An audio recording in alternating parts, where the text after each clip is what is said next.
Hello everyone, আসসালামু আলাইকুম।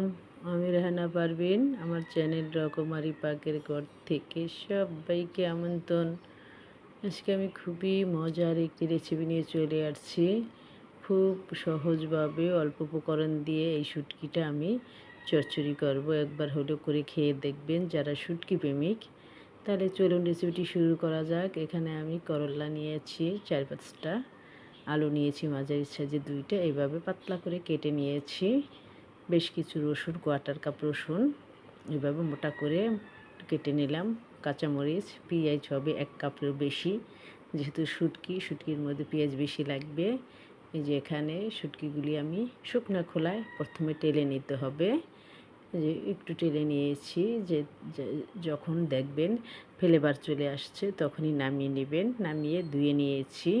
প্যানে বেশ কিছু তেল দিয়ে পেঁয়াজটা দিয়ে দিলাম।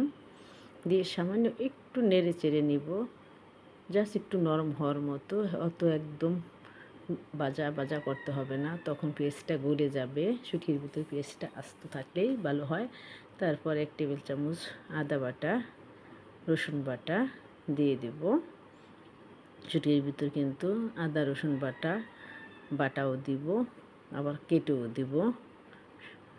রসুনটা শুটকির ভিতর খুব ভালো যায়, খেতেও ভালো লাগে। তারপর একটু নেড়ে নিলাম। নেড়ে বাকি মশলাগুলি দিয়ে দিব। এখানে যে হলুদ দিয়ে দিচ্ছি 1 চা চামচ, মরিচ গুঁড়া আমি 1 চা চামচের একটু বেশি দেব, যেহেতু শুটকি একটু জাল হলেই খেতে ভালো লাগে। যে মরিচটাও দিয়ে দিলাম। দিয়ে একটু নেড়ে সামান্য একটু পানি দিব। বেশি কষাতে হবে না, পেঁয়াজগুলি যেন একদম গলে যায় না, সেদিকে আমাকে নজর রাখতে হবে। এই যে সামান্য একটু পানি দিয়ে পেস্টটা ভালো করে নেড়ে নেব। এই যে একটু নেড়ে নিচ্ছি। তারপর শুটকিগুলি কিন্তু আমি সাইডে পরিষ্কার করে রেখে দিয়েছি। এবার শুটকিগুলি দিয়ে দিব। এই যে দেখেন পেঁয়াজগুলি কিন্তু আস্তই আছে, অথচ তেল চলে আসছে, মশলাটা বোনা হয়ে গিয়েছে।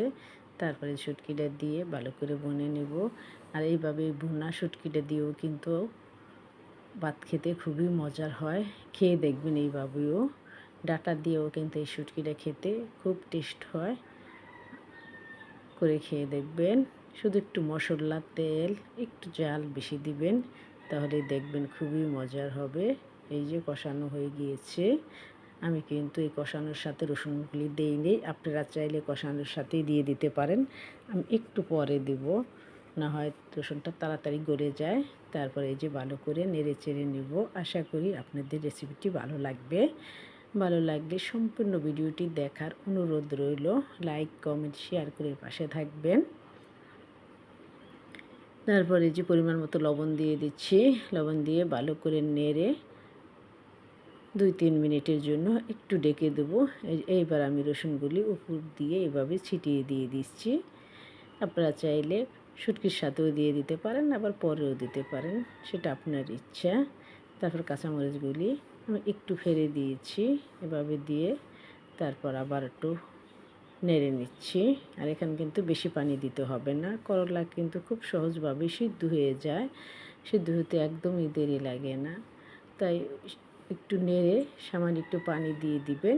তারপর আপনার পছন্দ মতো আপনি রেখে চুলা অফ করে দিবেন। আপনি একদম শুকনো রাখতে পারেন, আবার একটু ভিজা রাখতে পারেন, আপনার ইচ্ছে। এই যে সামান্য একটু পানি দিয়ে দিচ্ছি। এই যে এরকম পানি আমি দিয়েছি। আপনারা যখন করবেন নিজেরাই বুঝতে পারবেন। এই যে দেখেন কীরকম পানি দিয়েছি। আশা করি আপনারা বুঝতে পেরেছেন। আর অবশ্যই একটা আলু দিবেন সাথে, আলুটা দিলে খেতে আরও বেশি ভালো লাগে। এই যে দেখেন আমি এই যে সামান্য 2-3 মিনিটের জন্য ডেকে দিলাম। ঢাকনা এই যে দেখেন প্রায় কিন্তু আমার হয়ে আসছে। আবার একটু নেড়ে দিচ্ছি। আশা করি আপনাদের ভালো লাগবে। একটু হলেও যদি আপনাদের ভালো লেগে থাকে আমার চ্যানেলটি সাবস্ক্রাইব করে আমার পাশেই থাকবেন। আমার কিন্তু ফেসবুকেও এই নামে পেজ আছে, ঘুরে আসতে পারেন। যে যেখান থেকে ভিডিওটি দেখছেন সবাই ভালো থাকেন, সুস্থ থাকেন। আপনাদের জন্য অনেক অনেক দোয়া ভালোবাসা রইল। আশা করি আমার পাশে থাকবেন। আপনাদের ভালোবাসায় কিন্তু আমি আজ এখানে, আপনাদের ভালোবাসা ছাড়া এগিয়ে যেতে পারবো না। আল্লাহ হাফেজ।